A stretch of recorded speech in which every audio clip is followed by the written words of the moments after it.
Okay, hey everybody, it's Greg LeBuff here with you tonight, and I am joined by Dustin Doderay, Brad Vandalay, two of our coaches here at Awaken the Protector Within. And I want to welcome you. It's Thursday night, 7:30 p.m. I want to welcome you to our newly named The Education of a Weaponized Man podcast.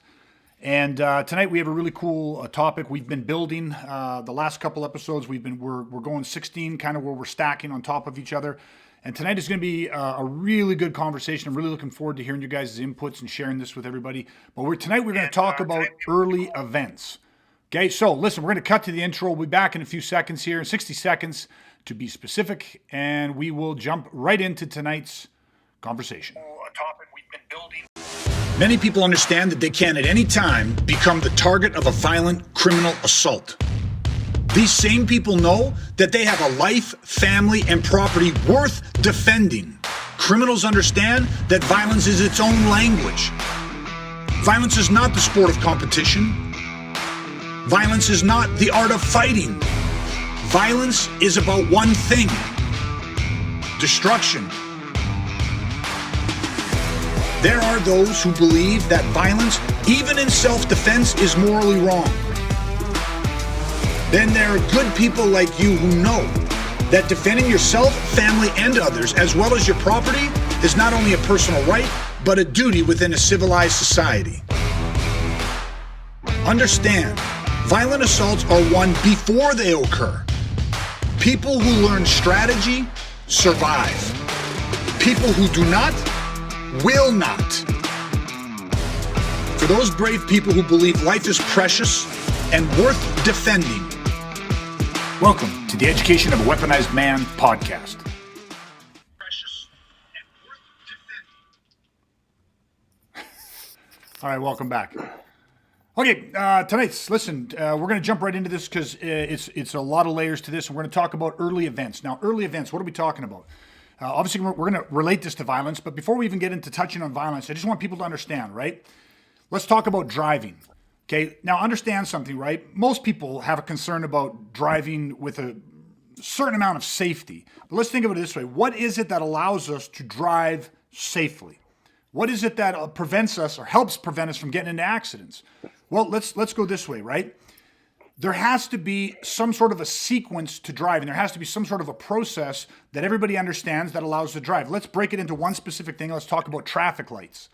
Okay, just a standard traffic light. Red means stop, yellow means get ready to stop, and green means go.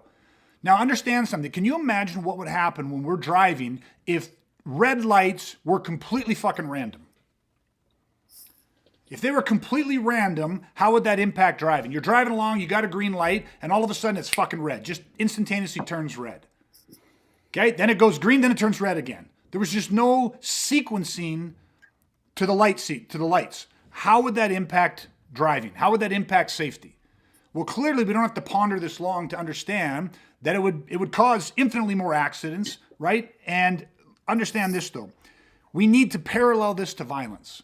Because one of the things that I hear often about violence, whether it's violence towards women, violence towards children, violence towards, men, it makes no difference. People often throw, especially when the violence is an atrocity, when the violence is really horrific, people often attach the word random. They love attaching the word random. Police love to attach. This was a random assault. Okay, well, actually, they like to go the opposite way. They don't like to say it was random because that causes a lot of fear in people. But here's a duality, and we can talk about this, right?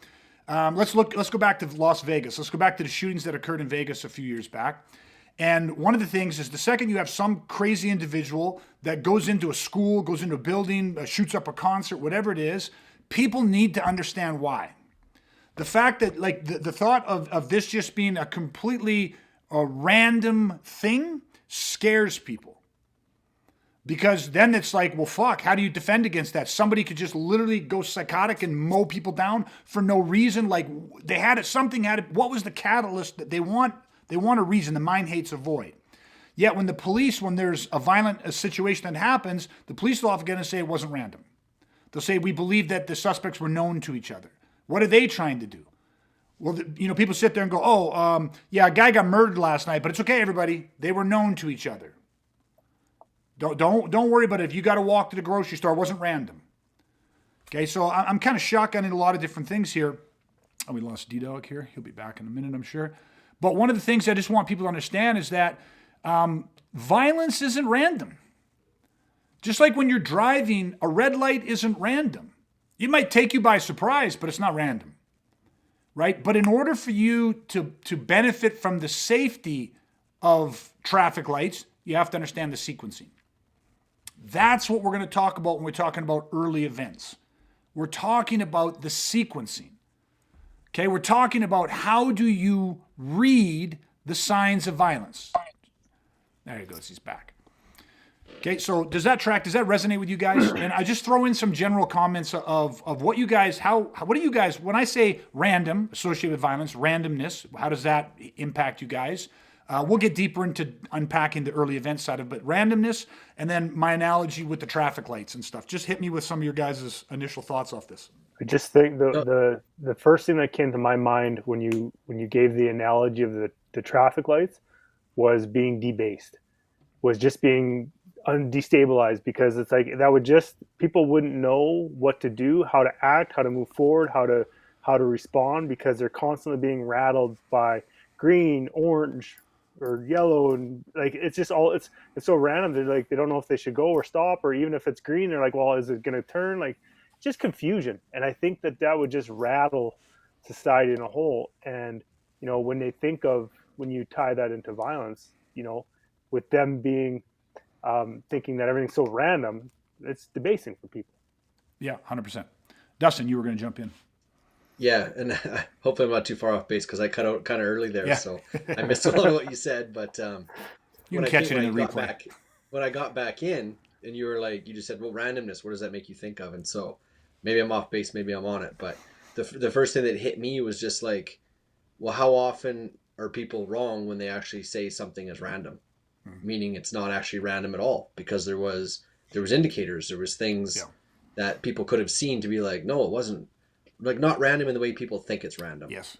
Do you know what I mean? 100%. Like, yeah, this is, you probably missed a little bit of, but this is exactly what it is. I mean, like, you can miss a light turning red. You can say, oh, I didn't think that light was going to turn red. But let's break it down and just use that analogy a little bit more, right? You got a green light, you're driving for the green light. Who doesn't look at the little crosswalk sign? Like, do you see the flashing hand? Do you see the numbers counting down? You're trying to guesstimate, how much time do I have? Should I accelerate or should I start to slow down? Especially in icy conditions.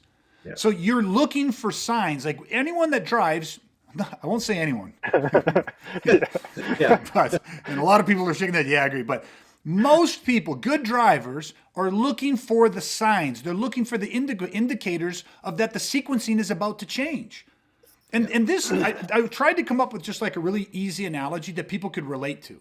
And so you're driving down the road, you got a green light, but you look and the hand's not flashing anymore. Now the hand goes solid.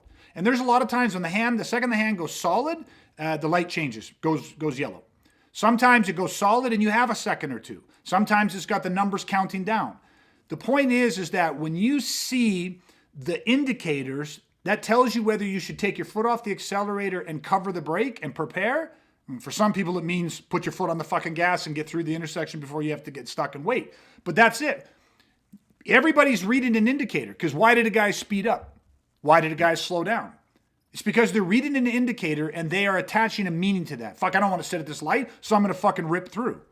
Is it more risky? I don't know.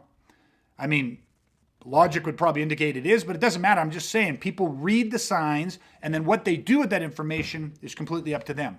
Now, violence is the same way. We cannot sit here and start and perpetuate the fact that violence is random. Because in our last two conversations, in the last two podcasts, the first one we talked about violence as a language. You got to be able to speak the language. If you can't speak the language, then you cannot recognize any of the sequencing. So you cannot achieve a certain level of safety. It's not possible. And then last week we talked about hard realities and accept these conversations, that we said that often, violence is almost never humane, but it is always human, and that we had to accept that there's this part of us, right? But here's the thing, we also stated that oftentimes there is an audience of quiet observers who stay seated. Meaning what? Meaning they're seeing something. And that's what we're talking about tonight. The early indicators, right? The early events. And these people they're seeing something, and that's what I want to unpack and explore more in tonight's episode. So if we're going to really fully connect this, then the same way that we can recognize that there's sequencing in traffic lights and that brings us more safety, then we have to recognize that within violence, the early indicators, if you can recognize the sequencing, the early events in violence are as dramatically powerful as the massive events. Does that make sense? And this is where I want people to be on the same page. Everybody, there's a mass shooting. You wake up and it's the front page of every newspaper. It's your phone alerts are going off because there was a mass shooting in a school, in a business, at a concert. Something dramatic has happened. And everybody starts looking for what?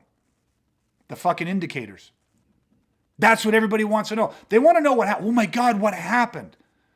What happened how did people find out that there was a guy in the building that was shooting? I heard the shots. I saw people running. I heard screams. I heard a loud bang. I heard a door slam. I heard something in the parking lot. But then people want to go back even earlier. Where did this guy live? Where did he work?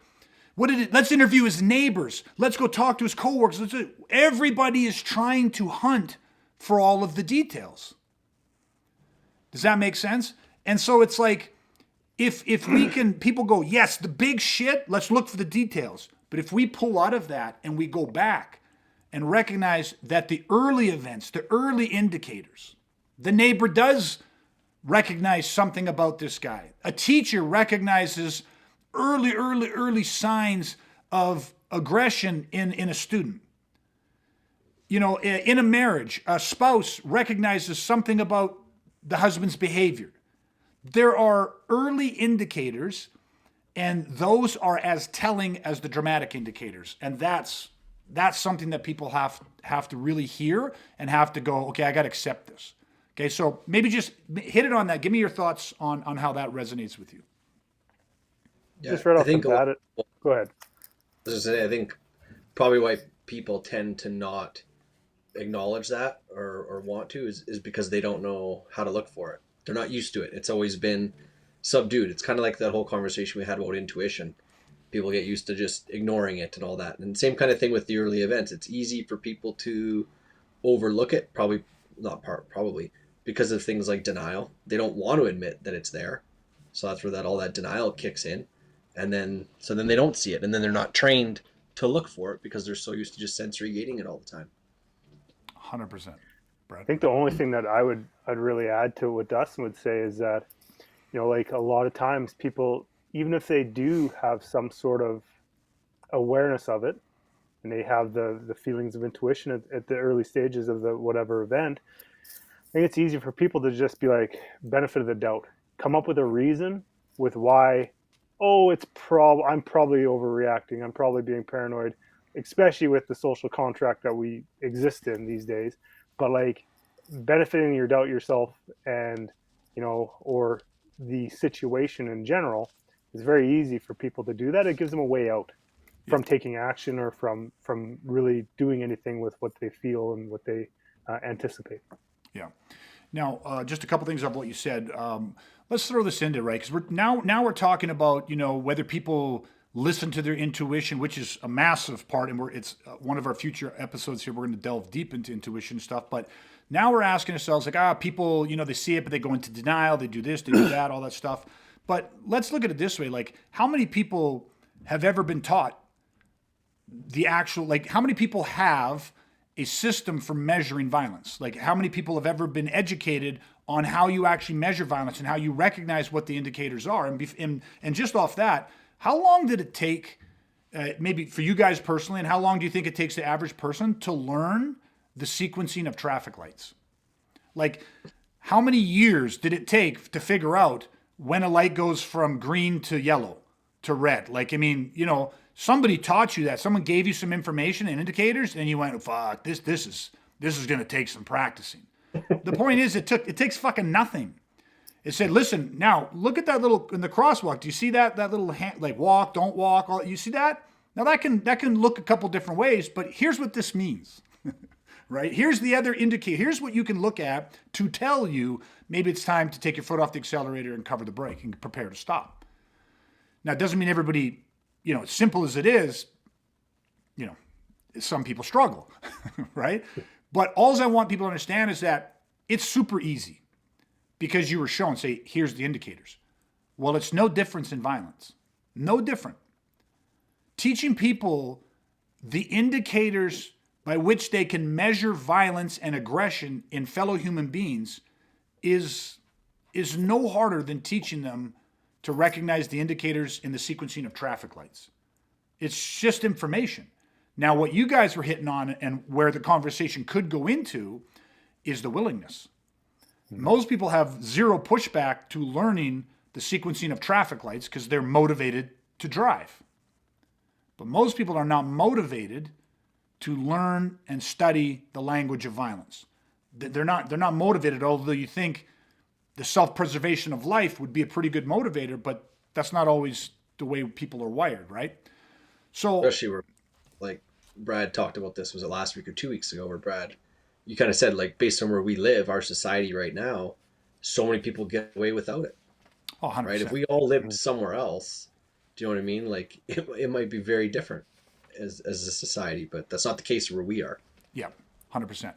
Now, let's introduce this, right? Because clearly where we're going to get the most juice out of this tonight in the conversation is to give people a system of measurement. So they walk away from this going, okay, now I have something, right? Or at least they add to their own system of measurement, because I think we said this, whether it was last podcast or the one before it, but we had said that, human beings are already experts at reading human beings. Like everybody is already an expert at reading human behavior. That's how, you are sitting in the office in the morning and Joe walks in and the second he opens the door, you can see it in his face, his physiology, you can feel it. He doesn't have to say a word and don't talk to him.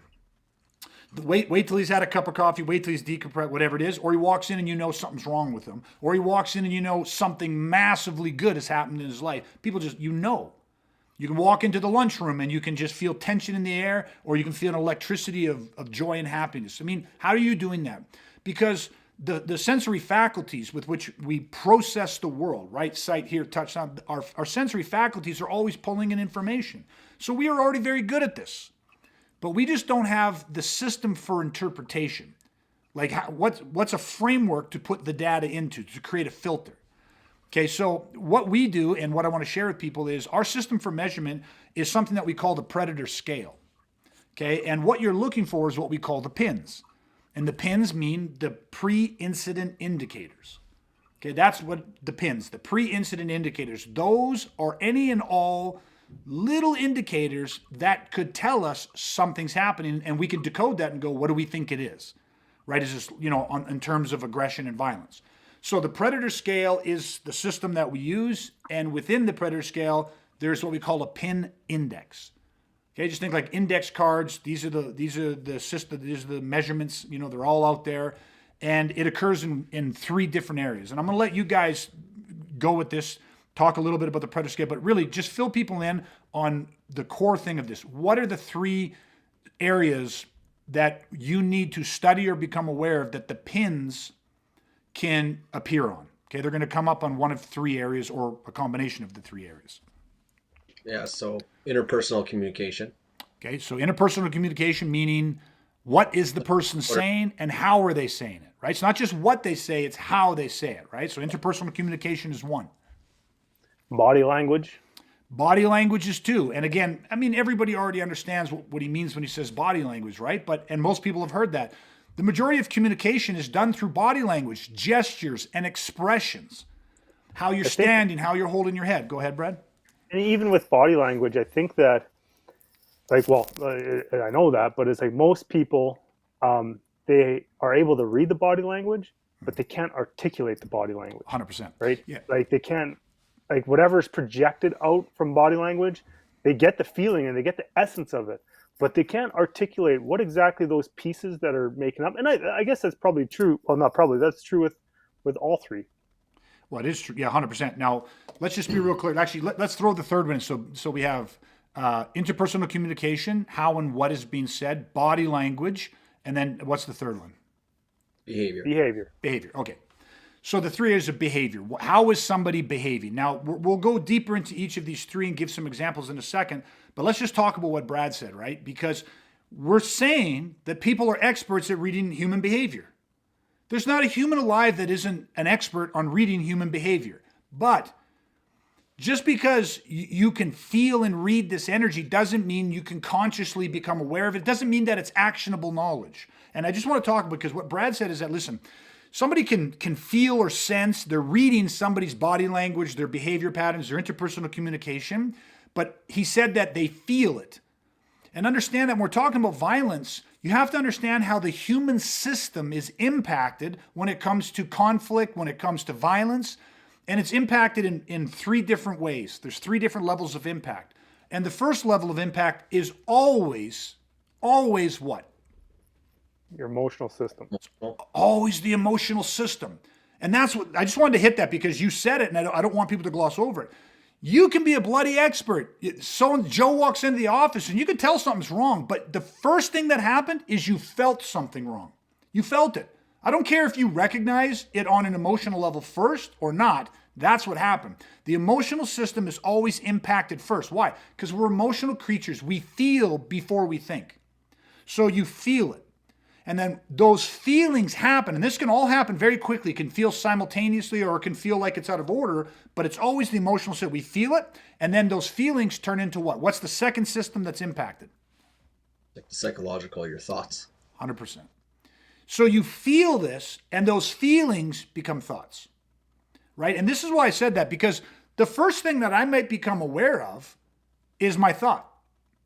Like there's a voice in my head going, look, he's fucking pissed off. So the first thing that I'm become consciously aware of is that I'm thinking, oh, look at him, he's pissed off. But you felt that first. That feeling became the thought. And then, of course, what's the third system that's finally impacted? Physical The physical system. And the physical system is, well, what action do you take? What did you do? Did you do nothing? Did you do something? But see, it's all going to depend because it's the emotional system. We feel it. Those feelings become the thoughts, and then those thoughts are going to impact our actions. So you can go into denial, you can go into acceptance, you can do all kinds of different stuff, but you're going to have this thing where you are going to feel it first. And I'll just throw up again, Mac here, somewhere, but everyone has felt that, right? And literally use the word felt that. I'll just throw this in because this sparked my memory, but in almost every incident where somebody has experienced violence, in a debrief after the incident, the survivors of violence, at some point, without prompting, they will, when they're explaining or unpacking the event, they will say on some level, I felt. They'll tell you, I felt this, I had a feeling, I had a hunch. In some way, shape, or form, they will reveal what we just educated people on. That the emotional system hit first, then they'll say, I felt this, and then I didn't listen to that. You felt something, but intellectually, the logical brain started to get into a debate. The feelings felt one thing, and the logical brain debated it. And this is what we said last week about, that voice inside you that understands about survival isn't always the loudest, but it is the wisest. And so now here it comes again. We're connecting these threads. So you feel it, you think it, and then it impacts the physical part of it, right? So the three areas that people need to study or understand for a system of measurement on the Predator scale is going to be the body language, the behavior, and the interpersonal communication. Okay, so now what is and what does the Predator scale mean to you guys? Now, I should have brought this up as a graphic, but I don't have the graphic ready, but I do have a copy of it printed out. So I'm just going to hold it up and see if it registers on the camera, which you might not be able to read everything. Yep. But I want everybody to see just the thermometer type setting, right? So you just have a basic thermometer. Everybody knows what it is. And it goes from the bubble at the bottom and it goes up to you can see the top, what we call the point of no return. Okay, so I just want everyone to have an idea of this, that's the Predator scale. Meaning just like a thermometer, we can measure aggression and violence in people. Okay, now, I want you guys to kind of to lead us into the Predator scale a little bit. Yeah, just give me an overview. What I'd like is almost a little bit of experience in how you talk about the Predator scale, in the sense that, like, how often in your training, in your life, both training, real world, all of it, have you relied on what information is found in the predator scale, meaning you learn this system of measurement, you learn to understand and identify this sequencing. How many times have you come back to this information to help you, and not just in predicting violence that might be directed towards you, but personally as well? And you can expand on that. Whoever wants to go first.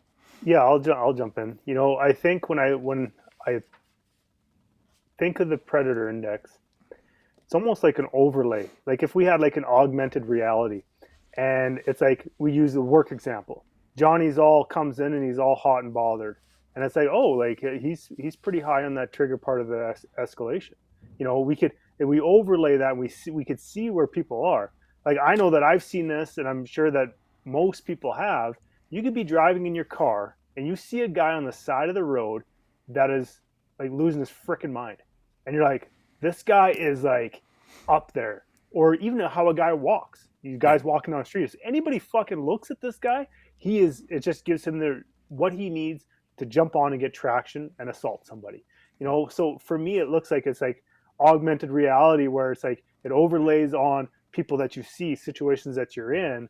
So you're talking about seeing them, like you have this thermometer in your head, you see somebody, and right away you can plot his positioning on that thermometer, right? Exactly. Like all the triggers. Like if I could see a particular, the way that he's expressing with his body language. Like the guy, like I said, when I was like driving a car, you see this guy on the side of the road. I can't hear what he's saying, right? I don't know him, so I don't know his behavior. So the only thing I'm really going off of is his body language. So it's like, yeah, but I could see, is he like a low level body language, or is it bubbling up? Is that higher level body language? So it's almost like you just get the stats on this person almost, right? Yeah. And so that is kind of how, like, on an external level, right? But if I wanted to reflect and say on internal, it's like there's situations, and we've all been in situations where you're like, I'm a little high on a trigger phase. I could feel that this emotion and this way that I'm expressing my body. If someone was to look at me that had that same overlay, I'd be here. Yeah. I need to either degress, or I need to take a moment, and I need to go through some of my own regulating my response for whatever the situation has to be. But again, it's super powerful to know where you're at in terms of if there's something that you're facing, stress, fear, anxiety, whatever life is throwing at you in that moment, right? So 100%. So it was well said. So I'm just going to highlight a couple things for people. He talked about first external, and he talked about measuring aggression and violence in other people. So he's looking at somebody and say, I can plot them on this thermometer. And now one of the things about it being a thermometer shape is that violence is either going up or it's coming down, but it moves linear. It goes up and down. It's not random. It doesn't shoot out here. It's traffic lights. It's not like green, red, green, yellow, red, green, yellow, red, green. Like it's not bouncing all over the place. That's what it feels like to people who have no system for measuring it, don't understand the sequencing. If somebody, it's like, again, how many places you could go to where they have different traffic laws, and they might have something like, a lot of people like, what are these, like traffic circles? And they call them roundabouts and all these things. I mean, that used to drive me nuts because nobody knew how to go fucking use a traffic circle. So if you don't understand the sequencing or the order of things, it can feel fucking chaos. It feels random. But it's not that way once you understand the sequencing. So the plotting of it, Brad goes, I see somebody, I see their body language, their interpersonal communication, their behavior, and I can plot them on this thermometer. But very important also, he said that the predator scale is not just a scale for measuring aggression and violence in other people. It's also important for measuring it in us. We all can boil. We all can react to situations. We all have a sympathetic nervous system. We all have a physiology. We all have, you know what I mean? So we all can react. So we need to recognize potentially there's a stimulus, whether it's an internal, external stimulus, and we're having a reaction to that ourselves, and we are somewhere on the continuum. Dustin, do me a favor, though, because I want people to understand, because Brad talked about triggers and stuff. Take us through the different phases of the thermometer. So when we're going to talk about measurement, what are the different, because it's 3 different phases within the predator scale. Maybe take us through that real quick. Yeah, for sure. So And I'll just, sorry, I didn't mean to cut you. I'm just going to hold it up a little bit too, so as you talk about it, you don't have to reference it. I just want people to see it while you're talking about it. Sure. Yeah. So just when you're looking at like where you may want to classify somebody else on the thermometer, on the scale, is at the very bottom, like where the bubble is. That's going to be like your trigger phase. So trigger phase being like just the stresses and things of everyday life. So, people are just, it's going on at work, stuff's going on at home, things with the kids, cars, something breaks down, like all that, all those little things can kind of put people into this sort of trigger phase where they're not about to become violent, but they may be come across as aggressive, loud, irritated, things like that. And then above trigger phase, if people were to sort of start to cycle up, the next level is going to be escalation. And so you kind of see just, bigger signs. The pins change. The physiology starts to change, which I'm not sure if we're going to get into that tonight or not, but there's different, things you can look for in a person's physiology that's going to change as they move from trigger phase up into escalation. Their body language, behavior, interpersonal communication. It's going to look different in those two phases. So once you understand it and you know what to look for, you can right away go, oh, that's just trigger phase. Yeah, maybe this person's really loud, but they're speaking super clearly. They're staying on point. Do you know what I mean? They're still listening to reason. Yeah, they're still in trigger phase. They're just really loud. So they're angry, but they're just trigger phase. Or again, it can go up to escalation. And then as they cycle up even higher through escalation, they're going to hit kind of that crisis point and go into crisis, essentially, which is where we kind of hit that point of no return. And then that's where things can actually become, where they become violent. You're going to go, that top line there. So that's where things are going to actually hit crisis. Persons are known to condition black and, take things physical. Yes, 100%. Okay, perfect. Okay, now, like Doug said, within this, the only thing I'm going to add is the trigger phase, escalation phase, crisis phase. Now, body language, interpersonal communication, and behavior. Those are the three areas. Within that, what are the changes?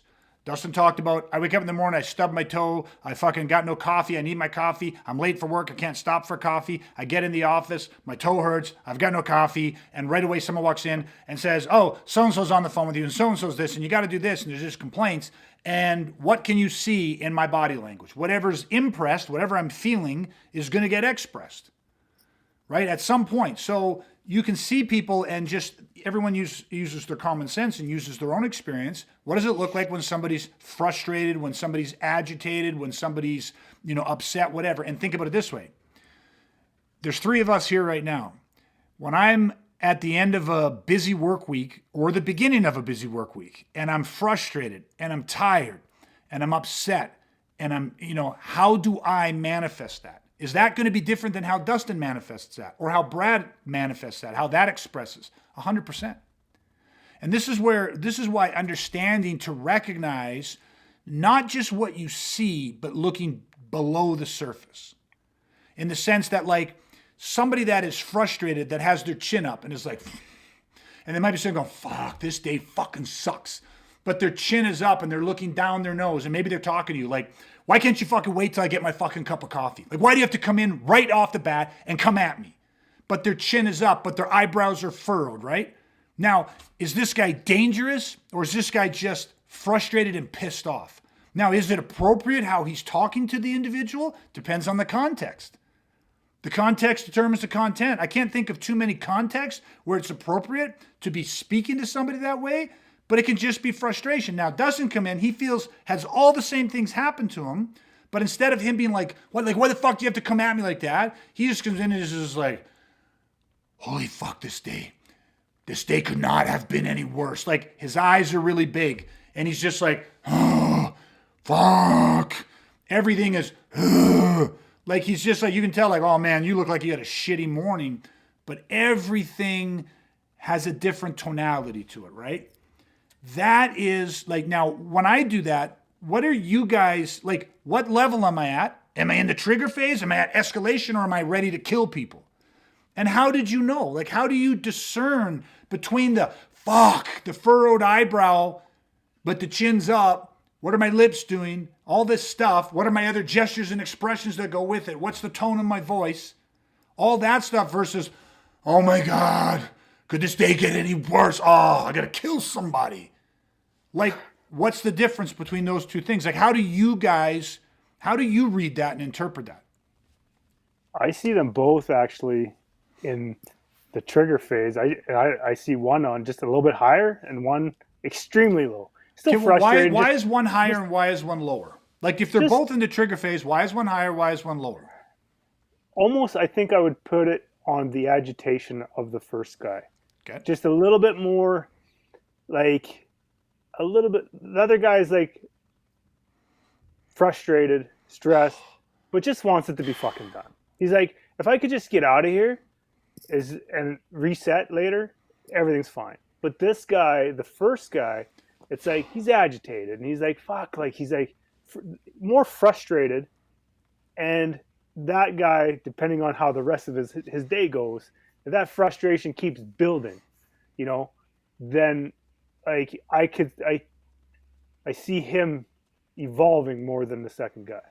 Not saying the second guy depends on predisposition, but that's how I read that. Yes. Okay. For me, one thing I kind of picked up on was the first guy. It seemed more directed towards who he was talking to. So if you're on the receiving end of that, you may read that as like a little bit higher because some of it's being directed at you.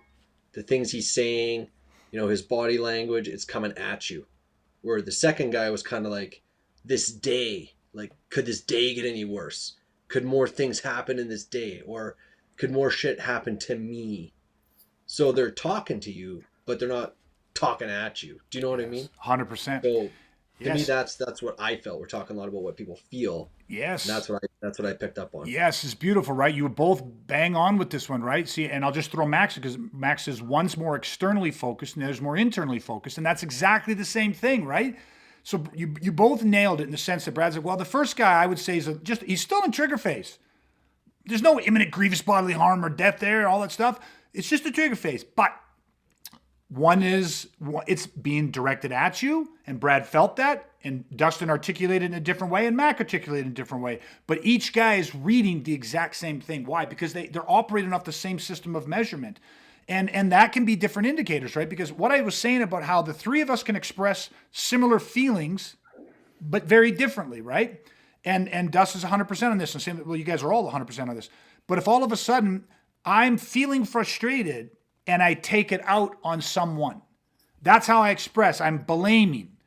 So it's like I'm looking around and I'm directing it. So again, I'm feeling these internal things and I'm externally expressing it to somebody. Or somebody's around me and I'm expressing to somebody, but I'm internal of like this day is a fucking nightmare. I could be swearing, I could be doing all this stuff, but I'm talking about my day. And this is that thing where you learn to read what is happening, not just like it's not just a logic thing. It's not just seeing this thing and going, that's this. It's the whole thing with communication. It's not what you say, it's how you say it. Everybody knows that. It's not what you say, it's how you say it. You can speak to somebody like they are stupid and never call them stupid.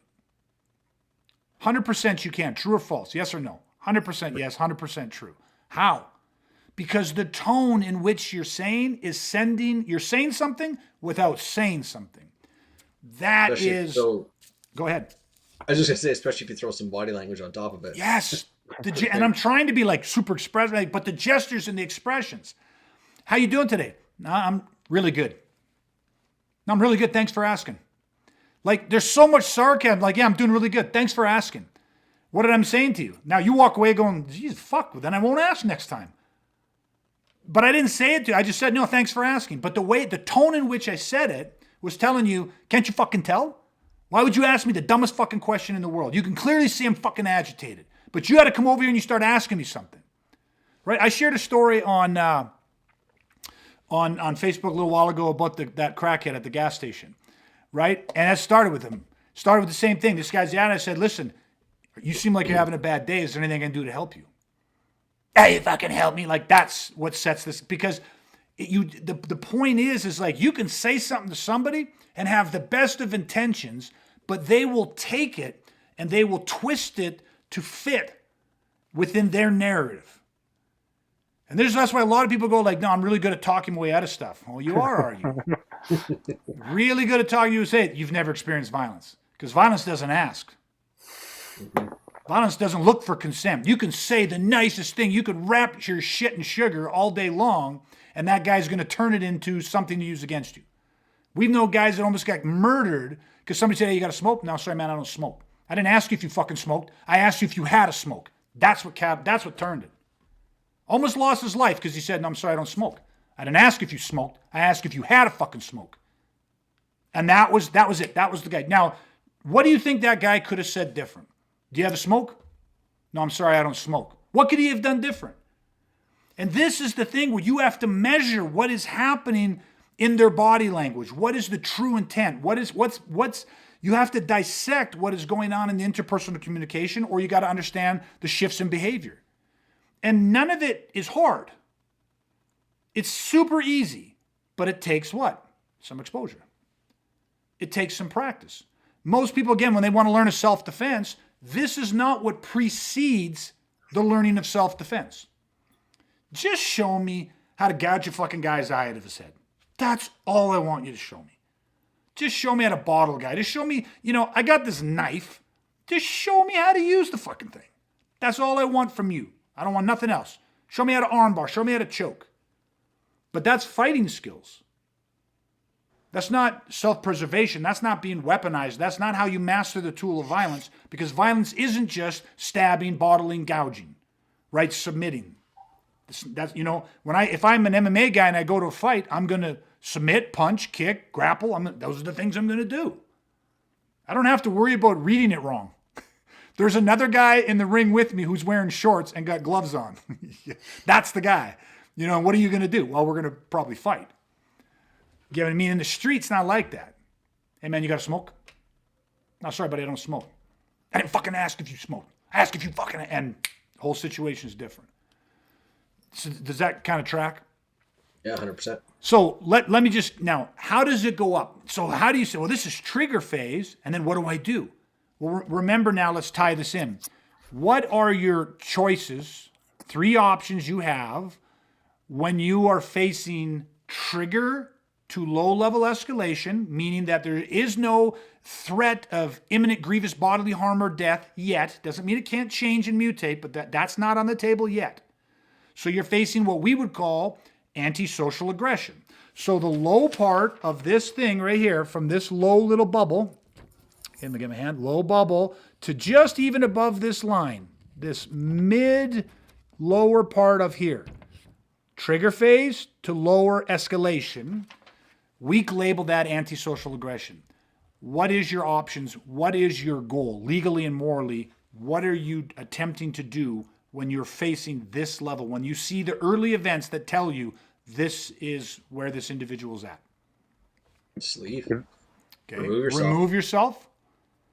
Deter. Or De-escalate. That's it. Now, they could go by different names, but that's it, right? Remove yourself from that situation. Deter that situation in some way, shape, or form, or de-escalate that situation in some way, shape, or form. Now, people say, well, isn't de-escalating and deterring the same thing? Yeah, there is a deterrent within de-escalation, but they can be different. There's different strategies and different tools that you can use in each of those situations. But that's it. Those are your options. And you have to remember that when the threat is lower, this is, again, we need to understand how to measure this.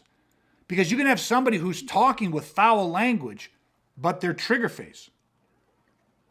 They're trigger phase. You might not like how they're speaking to you. You might not like the tone of their voice. But what you're recognizing is that they are not a threat to you. And so you remove yourself, de-escalate, or deter. You have a legal and moral obligation to do that in those situations. Right? And how we're predicated is not just reading the body language, the behavior, and the interpersonal communication, but what you're also doing, and it's, again, tough to see, but on one side of this chart, we have all of the different body language indicators. So I'll just read a couple, right? But somebody in the influence of stress, fear, and anxiety, the position of their chin, their eyes, their lips, their shoulders, their bladed or squared, what their hands are doing, feet, all this stuff. We go through all of these different indicators, what their speech patterns are going to be like. But on the other side, we talk about a use of force spectrum. And we teach people again to understand the sequencing, give people a system of measurement to understand what is the threat when they're triggered to mid-escalation. And what they are is they're very passive resistors. They're passive resistors. Okay, they might be swearing, they might be talking foul, they might not be. They may be just talking loud, but you can see they're agitated, they're frustrated. But here's some of the big things for how we go, okay, this is triggered to low escalation. Okay, they are respecting boundaries. They are respecting authority. Okay, those are two of the big things. So what do we mean? But and they're listening to verbal commands. So what does that mean? Like, let's say I'm just a citizen. This guy comes up to me, Dad, whatever. But I say, excuse me, can you step back a foot? Or could you stay over there? Or whatever. I am the authority over my person. And they're respecting that. I'm issuing some verbal commands. I'm saying things. They're listening to those. They might not agree with me. They might yell back at me, but they're debating with me, potentially. Right? We're in a debate. They don't agree with me, but we're going back and forth, but they're listening to me. Right? Those indicators are very important for people to understand, because what is going to happen if they go from trigger to escalation? What changes? They stop having a conversation. They harden their position, right? Where it doesn't matter what you say, they get stuck on one thing, and they're just unable to break that frame of thinking, like whatever is in their line of thought, or train of thought, I should say. Yeah. And it becomes, again, like I said, hardened. It's less a conversation and more of a rant, could be an example, where not even listening, don't even care what you say. And, at that point, you're like talking to a dog. Yes. That's upset. Okay, so let's just share with people the first shift. Okay, they're in the trigger phase, very low escalation phase. So they might not be respectful to you in the sense of how they're speaking to you and what they disagree with you and they're accusing you, whatever it is. But they are respecting the positive physical control, meaning dude, you just stay back, and they're staying back. They're in a debate type situation where you say something and they argue it, they yell back at it, but you can tell they've heard what you have said. Okay, so that's happening. And considered it. Yeah. And the thing is too, there is no, you just can feel it. There's no intent to harm there.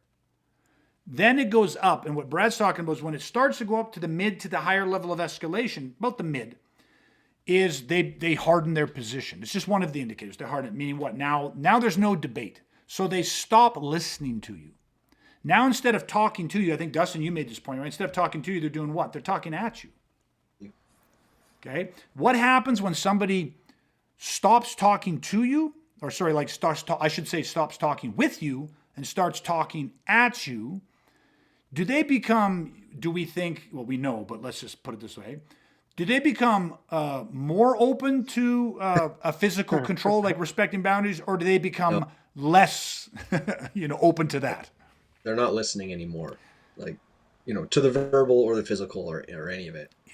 So they stop respecting. They stop respecting those boundaries, whether that's personal space, whether it's a verbal command that you've given to stay back, to just to allow you to walk away, to move your car, to close your front door, whatever the context is. They stop listening to those, right? So they're blowing through all of that, and then something else changes in that, and that is from no intent to harm to all of a sudden the presence of intent to harm. That becomes more palatable. And how, just give me a couple examples remember, now we'll go back to the other side, right? We're feeling these things. We're hearing them hardened. They're talking at us. They're not listening to us. They're not respecting boundaries or verbal commands or anything like that. And all of a sudden we say, well, fuck, there's this now also. I have this feeling like there's this potential intent to harm me. Are they there yet? No, but is it on the table? Yeah, man, it feels like this is where this is going. What has changed in their body language, interpersonal communication, or their behavior patterns? Just give me one or two that jump out to you. Things like their gaze, like now they're just focused stare on you. It's no longer, they're not looking around as they're, arguing and bitching, complaining. It's not like, oh, come on. Like everything is just like, it's right, focused on you now, right? And possibly like I just did.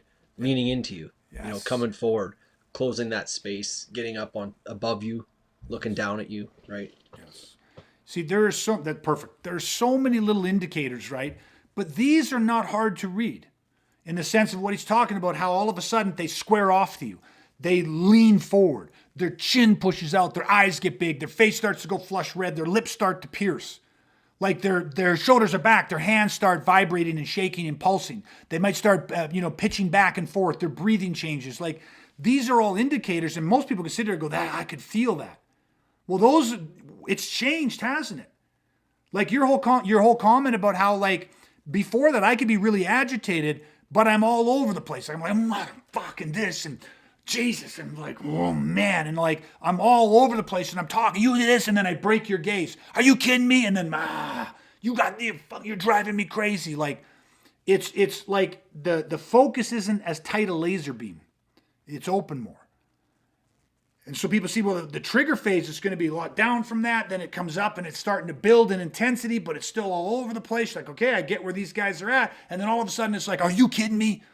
Are you kidding? Are you fucking? And then it's like, and you just feel it hitting you more. And that's where you start, okay, now the intent to harm and all this stuff, the use of force is going up. All this stuff is happening. Now, before we even talk about the crisis, just I think with the picture we're trying to paint from trigger phase to escalation phase and how the body language, the behavior, and the interpersonal communication can all change, right? We're giving people a system measurement. Let's just go back. We're talking about the importance of early events. And this is probably going to be the most important thing that I can say to you that I want people to hear. So this is how I teach it in the course, and this is how it is on our books. I'm going to read this verbatim so that I don't want to just quote it. I want you to get it. Listen to this, okay? The first lesson we learn from this graphic, from the predator scale, when you learn this, the first lesson we learn from this graphic is the more you allow an aggressor to escalate, the less opportunity we have to defuse him or remove ourselves, right? There will be a point on that scale eventually where any effort to defuse the aggressor will be fruitless. But the converse is also true. The sooner we identify the emergence of violence, engage and begin the deterring process, the more effective our applied skills will be. Okay? This is the importance of early events. This is important of recognizing and having a system of measurement. You see somebody at the trigger phase, and it's easy for us to go, fuck it. It's not my problem. You want to be a pissy bitch like that? You want to talk? You're going to behave like that? I don't even give a shit. Or they're talking to us and just like, whatever, forget it. And guess what? People wait till what? They wait till it's a big problem. It's like we have a saying, right? Do something because it is something. We used to say do something before it becomes something. But then we really, through our training, started to recognize that you can't say it that way, right? Because at the lowest, earliest levels, if the early events are as significant as the extreme events, right? If those indicators are all significant, then you got to do something because it is something. Meaning you're seeing something, a low level of frustration, a change in behavior. You're seeing something on this predator scale that is an indicator. Do something. Now let's just go this way. You're out at a restaurant, okay? And you're having a beautiful night. You got your entire family with you. You guys get up, pay for your meal. Everybody's happy. Hey, why don't we go check out a movie? The kids are ecstatic. You walk out of the restaurant. And when you do that, there's a group of individuals, men and women, but there's a group of them. And they're agitated within their group, but they're parked right next to your car. Right? So you walk out and right away you're talking, you're laughing, but what do you feel right away? What hits you? What's the emotional system that goes off? Just by what I described, what do you guys, just give me an example of what you feel. Well, you're going to be hit with the emotional system like we talked about earlier. And you're like what? Give me an example. What's the feeling? You're going to feel that pressure from them. You're going to perfect. feel Let's just go with this. I want it visceral, right? You walk out, There's a group, men and women, they're leaning on your car, they're right by your car, they're agitated, they're not happy. So just, we're not going to go into tons of detail. Right away, you feel that. Your intuition goes off, right? Because everyone knows what that's like. It's like tension. The tension's not towards you, but you can feel the tension. So you come in. Now, how fast did that happen? You walked outside, because what do? Well, let's go see a movie. The kids are jumping. Yeah, super excited. And you start, your attention turns, okay, where's the car? You start walking towards the car, boom, you feel it. Emotional system gets hit. A fraction of a second later, you're 3 feet closer to the car already. Now what happens? What's the potential? What happens? They all of a sudden, you trying to get past them to get into your car, and all of a sudden, what happens? You're on their radar. Yeah. Boom, all of a sudden you're on their radar. Now, the second you're on your radar, you are super polite because you don't want anything to do with this. You just want to go to the movies. I'm just out with my family. Say, hey, excuse me, guys. Listen, I just want to get to the car. I just want to get the kids in. We're going to maybe check out a movie. Super soft, super polite, super whatever. And they're just like, just fuck up and wait. Shut the fuck up and wait. Whatever it is, like however they come back to us. Okay, pause right there. How important was the earliest event? How important was the earliest event? When you walked out and you felt that intent, how important was that for you to truly acknowledge what was going on over there? Yeah. Very. Huge. What could you have done in that moment? Not gone to your car. Don't go to the car. Here's a couple things. I'm going to try to cover all the bases for all the people because we're going to have different people that'll watch this, right? Different personalities. One, you're with your family. You got young kids with you, right? You're having a great time. Nice night. Everybody's safe. Perfect. Go back in the restaurant.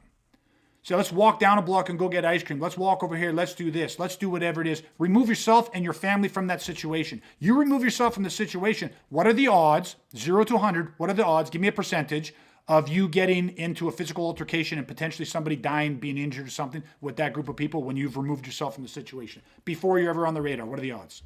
0. 0%. Let's be skeptics. 0.0001, something shit like that, right?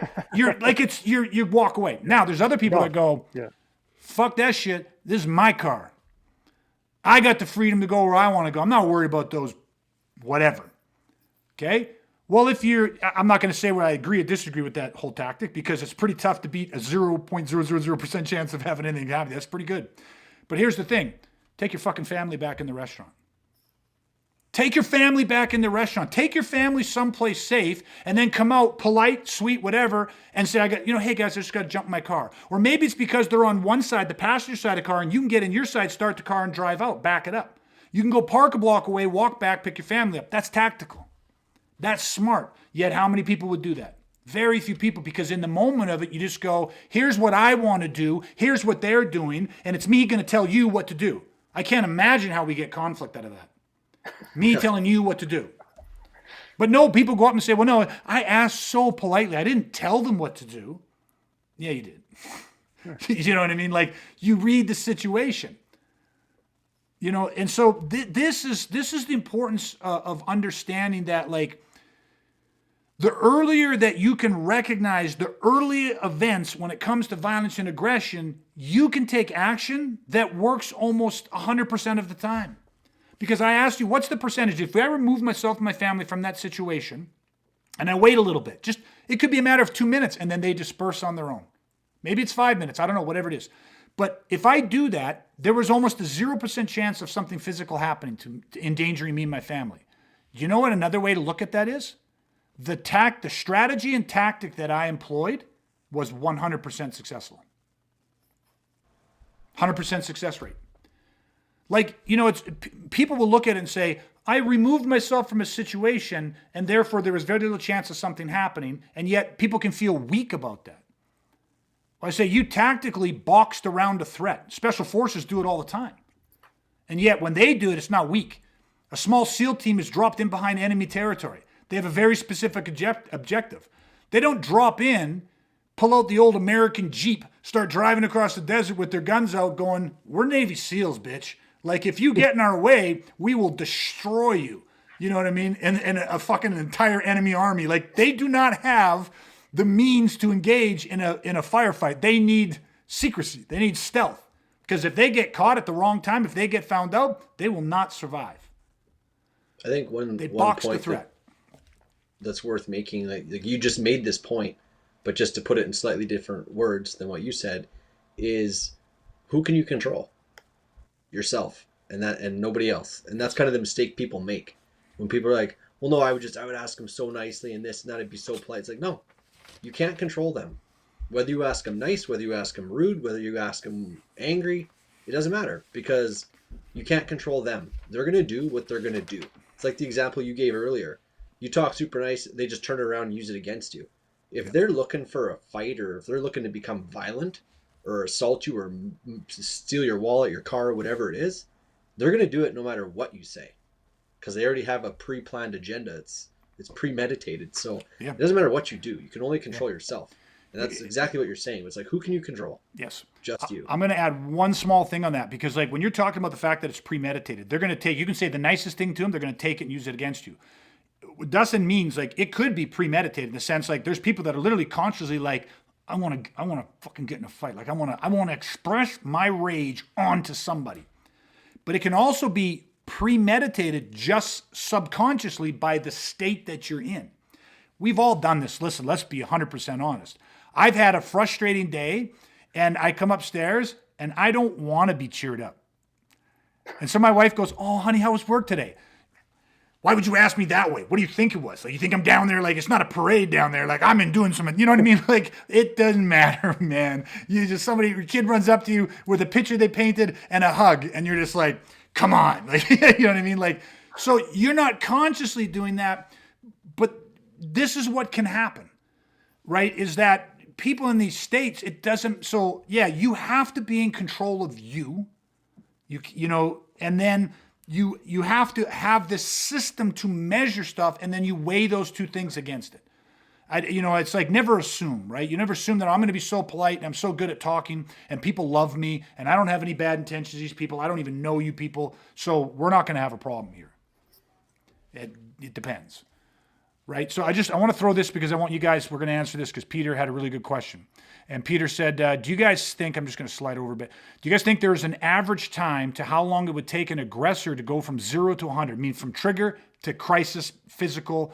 I'm sure in every situation it's different, but is it a few seconds or does it usually take longer?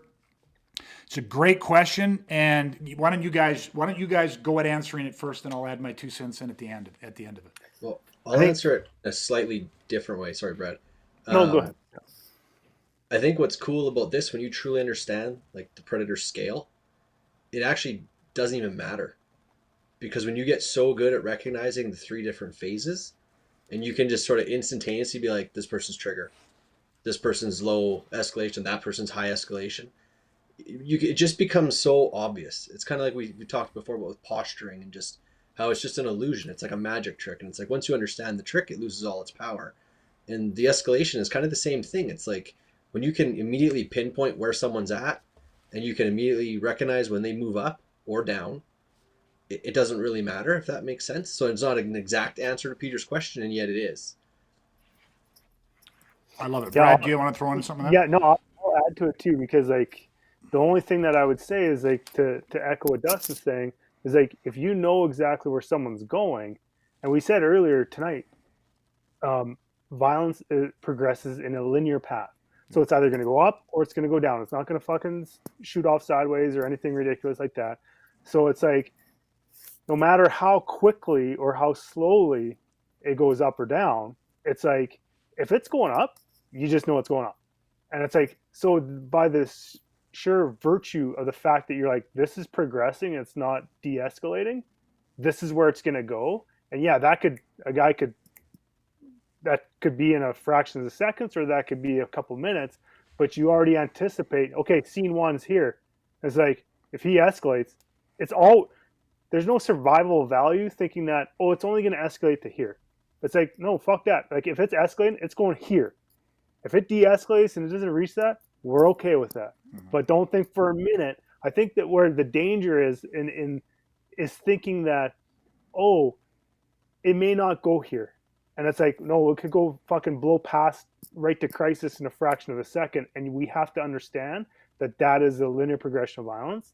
And that if it's not going down, it's fucking going up, until it's going down. Like it's, that's just kind of my thoughts on it for sure. But that's I think that's part of the danger in putting a time to it. Is if you go, oh yeah, it'd probably take a few minutes. Well, now you're primed that it's probably going to take a few minutes. Now you're going to benefit yourself to death potentially. Yeah. So I think that's the risk in putting a time to it. So like Brad said, certain situations it could escalate super fast. Other ones it's going to play out over 5 minutes. Who knows? But it doesn't matter because you're going to see it. You're going to see it every step of the way once you understand the index, right? Yeah. But one last thing, Yeah. but the importance to reiterate the value on the early warning signals Yes. that we're talking, like catching it soon, and that's why That's your it's best crucially important. Yeah. Okay. Excellent answers, both 100%. Here's what I'm going to do, and it's not going to add anything. It's just going to put a framework to this. I'm going to give you an exact answer for how long it takes. It can happen in a blink of an eye. It can happen literally blink. That's how fast it can happen, and it can happen over several years.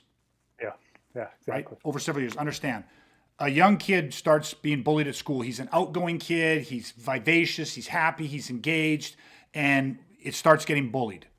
5 years later, 7 years later, 8 years later, all this bullying, the torment, the ups and downs, the struggles, the psychologist, the this, and that kid walks in one day to school and shoots up the school. How long did his aggression take? How many points, if we go back, was there a teacher that, when did he go from this outgoing, vivacious kid into a shy shell, introverted? When did he lose his confidence? Now, not just for a minute, not just for a day when he came home and he's crying and he's sad, but did he go back? Did he wake up the next day and he had some of that vivaciousness in him? He was back to that. And then again, he's sad and then he's back. When did it change? When did the behavior change? When did the personality shift? So you see what I mean? So everything these guys are saying is 100% true, but it can happen. Literally, you can have somebody going, hey man, you got to smoke? No, sorry, but I don't smoke. I didn't fucking ask if you smoked. And the guy, next thing you know, he stabs you in the fucking side of the neck. Blink of an eye. So most people go, holy fuck, it's random. It could take him 7 years, or it could take him 7 seconds, or 0.7 of a second. Holy fuck, it's random. It's not random if you have a system of measurement that you've been taught. Then you see it for what it is, and that's what their point is. Won't matter. You deal with what is. Hey man, you got to smoke? That guy's not going to kill you in that second. I didn't fucking ask if you had to smoke. Now that guy's going to kill you. This is not intellectual knowledge. We're sharing it with you into the logical brain, saying, here, understand, there's a system of measurement. When you train this does not exist on this piece of paper. This exists in your intuition. You weaponize your emotional system. You weaponize your psychological system, and that therefore weaponizes your physical system. So the second that there is a stimulus, hey man, you got to smoke? No, sorry buddy, I don't smoke. Stimulus, hey man, you got to smoke? Sorry buddy, I don't smoke. I don't fucking ask. And all of a sudden, your system's, what the fuck? And your strategy kicks out. And all of a sudden you're giving space, or all of a sudden you're moving into close quarter, the airbag deploys. Whatever has to happen, happens because of stimulus response. Then after the fact, in the moment, this is not intellectual, this is visceral. And then after, when he's going to the fucking morgue because he just tried to take your life and the life of your children, and you're sitting there going, oh, holy shit, what the fuck just happened? And now you're filling out police reports. Now you're dealing with lawyers, and now you're dealing with all the fallout of this shit. You actually have the ability to unpack what just happened. You can say, there's a system of measuring. Why did I do what I did? Well, let me unpack this. Here was the body language, the behavior, and the interpersonal communication patterns that he exhibited. Here were the pins. He started out here, and then he shot to here. How do I know that? Because these are the things that changed instantaneously. It's fucking a blink of an eye. This guy went from here, body language, behavior, interpersonal communication, to here. I can tell you, I'll explain. I'll never forget the look on his face. I'll never forget the physical. I'll never forget the body language. I'll never forget this. I'll never forget that. It's like I got a Kodak moment seared into my brain. And that's why I did what I did. Do you understand what happens if you don't have this viscerally imparted in your training? When he goes from, hey, you got a cigarette, to trying to kill you, you're in what we call a mental stall. You're in a moment of hesitation. You're in a moment of overwhelm. You're in a moment of grossly underreacting or freezing, and you don't survive it. You don't survive that. Why? Because the early events are as critically important as the big events. There was an early indicator. There's early indicators that will tell you what is about to happen. You might only get a glimpse of those, a feel of those, a sniff of those, a fraction of a second before it switches on you. Or you might have minutes, hours, days, weeks, or months. That's where you have to learn that early events matter. That's the whole point of this, right? That's why this becomes such one of the most crucial conversations that we could possibly have when it comes to weaponizing, because it builds the desire. People go, I want that scale, man. Teach me that scale, not just intellectually. Train me to know that scale inside and out, to feel it, so that I can just operate. Does that track for everybody? Okay. Totally. I just looking at a couple comments here, right? Yeah, of course. Dustin turns takes something complicated, makes it simple. Was perfect. There's survivable. I'll just throw it up here. There's survivable value in assuming it's only going to keep snowballing in the same direction. 100% there is. Now let me just keep this up there for a second. There is absolutely survivable value. We call this progressively de-escalating. You go into a situation when something's happening and we're primed, right? We think this is our condition yellow. We have a threat-based perception of the world. There's no need for paranoia. People always go, you guys are going to be paranoid. No, training doesn't make you paranoid. Training allows you to never be paranoid, because you just see it for what it is, because you have a system of measurement. I don't have to worry. I just go out in life and I live. Okay, now here's the thing. Saying that there's survivable value and assuming it's going to keep snowballing, what he's talking about is when aggression's happening, you're in it. Do something because it is something. Do you always know this can go to crisis? You never, ever go, I got this. Oh, I'm so good at de-escalating this. He'll never go to crisis. That's what that statement means, and that's what makes that 100% true. Okay, so the other thing, I'm just throwing up more comments here so we can make sure we've addressed everybody's comments and make sure there's no questions. Sorry. There it is. The early indicators are like pings on your radar that engage your weaponized system to feel out the energy of the situation. Without it, you're flying blind. 100%. You have a radar. Matter of fact, this was the analogy I was going to use for this. We'll just do it real quick. If you think for a second about a really well-trained guard dog, like an attack dog, a guard dog, well-trained police dog, okay? If you take that dog to the dog park, take it off the leash, its ears are flopping around, its tail's wagging, the dog's just a dog.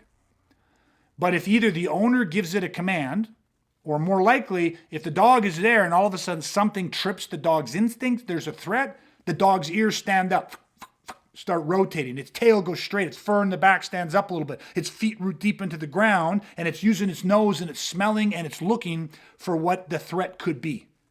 And if it sees, if it senses, if it feels a threat, it takes action accordingly, stimulus response. But if that turns out to be no threat, goes straight back to dog mode, and it never judges itself. Never says to go, oh, you paranoid motherfucker. It's not paranoia, it's instinct. Doesn't sit there and go to the other dogs, yeah, sorry guys, we were chasing a stick and I kind of had a little freak out, you know what I mean? And it's like, let's just get past it and get back to the game, chasing that stick. It's like, that's a human thing, to be embarrassed. And that's like one of the biggest counters to your survival system is the fear of looking stupid. Okay, so that's where that goes. All right, I think we got all the questions and stuff. So, all right, guys, we're already over a little bit long one tonight, but really, really good. Again, the early events, there's a lot of layers to this. It goes really deep, but it was a phenomenal conversation tonight. Do you guys have anything you want to throw in, the importance of early events? The only thing I'll throw in more about just the predator scale is you asked way back early in the conversation, like, how do you guys use this? How is it helpful? Stuff like that. I think one thing people should kind of take note of is that there's a whole conversation about how when you actually understand this, how much it allows you to then access your inner control box, that dimension, yeah, and start to control your physiology. The fear of the sympathetic nervous system spiking and just everything that comes with that. It's like when you know where someone is, if you know their trigger and not escalation or not bordering on crisis, it's going to have a dramatic effect on your own physiology and your ability to control it. So conversation for another day, but yeah, 100%. All of this knowledge is ultimately integrated knowledge, which is why the weaponizing process is integrated whole development. Like you're weaponizing the mind, the body, and everything in between. And this process, and this podcast proves it, right? The process starts from the inside out. The only way out is to go in. The way out of violence is to go inward and start building the systems that you need from the inside out. That's why in our podcast, we're not sitting here talking about the 6 ways to get an armbar or the 5 ways to choke somebody. Not that the physical is not important, it's a huge part of it, but the inside out. That's just the other thing I was going to say too is most systems or people out there that want to talk about, self-defense, they want to show you a cart full of techniques like you just alluded to. Here's all the techniques. And it's like, no, this is the horse. We're talking about the horse. Yeah. Like, put the horse before the cart, people. Right? Like, Yep. And there's a whole lot of things that are the horse. It's not just this, but the early events are definitely a big part of the horse for sure. They're huge. All right. Brad, any final thoughts? Yeah, just one thing real quick. And I know that we've had the conversation in the past where, people want to seek out a way to defend themselves. But in all reality, they want to learn what the information and what they need to do so they don't have to take the actions to actually fucking defend themselves. Yeah, 100%. To actually have to do anything physical and to go through those motions. This is the shit that we're talking about, because if you're boxing the threat, like what we talk about, if you're able to have the early warning systems, early detections where you do not have to defend yourself and you have 100% success rate in defending yourself, this is what people actually want. But what the media and movies and sport and all that stuff, they don't say that that's what they want, because they're, you got to fight the guy. It's like, fuck that. No, this is the shit that saves your fucking ass. This is the steak. It's not the sizzle. Exactly. The sizzle is the gouging out eyes and headbutting and fighting 2 guys and using your knife and doing all that stuff. The sizzle's great, and you need some sizzle. You know what I mean? But the steak is, like you just said, how do I avoid violence? How do I deter? How do I remove myself, deter, and de-escalate violence whenever possible? And then when you cannot remove, de-escalate, or deter, the only option left is to defend. They leave you devoid of choice, so you must defend.